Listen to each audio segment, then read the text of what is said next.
ano po, kuya? Sa Guadalupe Viejo o Nuevo? Nuevo po. Sa Nuevo? O, sa kabila yan, papuntang BGC na yun. Apo. Malapit po sa simbahan ng Guadalupe. Oh, okay. Alam mo, sa districto kasi, 3 na lang silang natira. Guadalupe, Nuevo, tsaka pinagkaisahan. Kasi nga yung iba, diba, napunta na sa Taguig. Anong pinagkakaabalahan ni Jong? Isa po akong tattoo artist. Ayun o. Ay! Tattoo Tattoo artist. Artist. Kitang-kita nga sa leeg ni Oo, Kuis. Ano bang nakalagay dun sa leeg mo, kuya? Apelyido ko po Yamat. Jong Yaman. Yaman. Amat. Bakit ba Jong? Anong tunay yung pangalan? Jomar po. Jomar. Ganda. Pinaghalong Jocelyn saka Marcelino. Oh, sa akin kasi Ayan. Virgilio eh. Junior ako kaya Jong. Oh. Jong. Jong Yamat.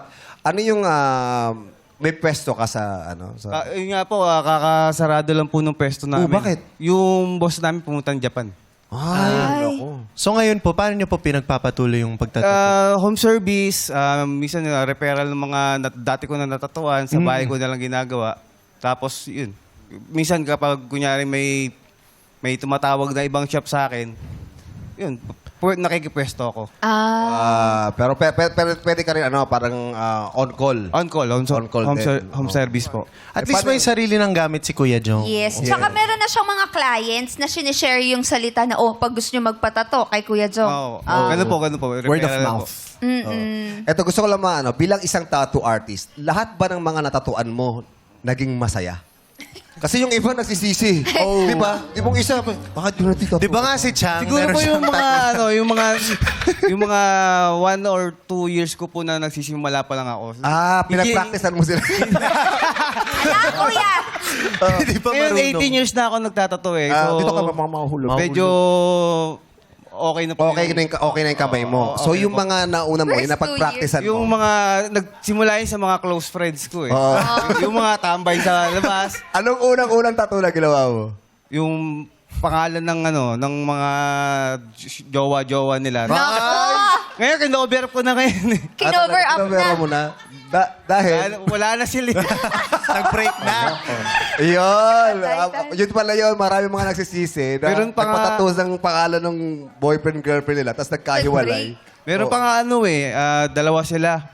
Isa susi, tapos yung isa kandado. Oh, Pag bumalik ng After ilang 1 month, Oo. pinaka-cover up na si Susi. Ay!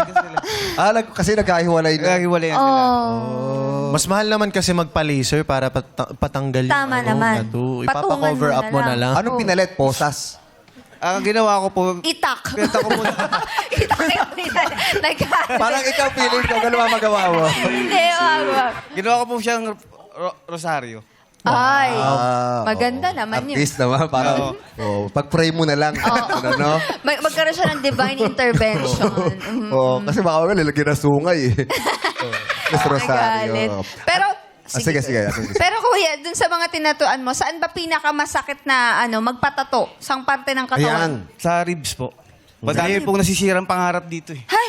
Talaga. Yung gusto nila magpatato kasi gusto nila magpunta ng beach. Ay, oo. Papakita nila yung katawan nila. Flex. Sobrang sakit dito. Kaya ang nangyayari, Hindi natatapos. di tapos na pangarap yung... Hindi na- O, ito, Kalahati.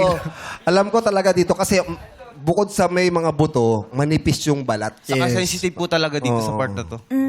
Sensitive po talaga sa part ng rib cage. Yo, mahirap. Maraming mga nagpapatato rito pero parang ako wala eh. Wala ako dito. Ako rin wala po dito kasi ayoko masira yung pangarap ko.